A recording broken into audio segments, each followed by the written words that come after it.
In this video, we're going to go over how to edit or add notes to an existing task in the activity history as an agent.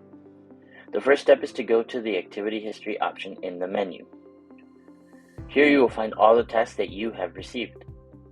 Click on the Add Notes option in the task that you are looking for. Add the notes and click on the Save option.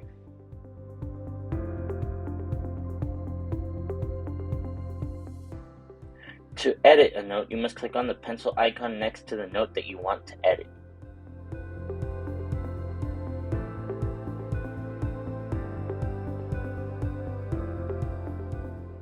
To delete a note, you must click on the pencil icon, erase the text from the note, and save it as a blank note.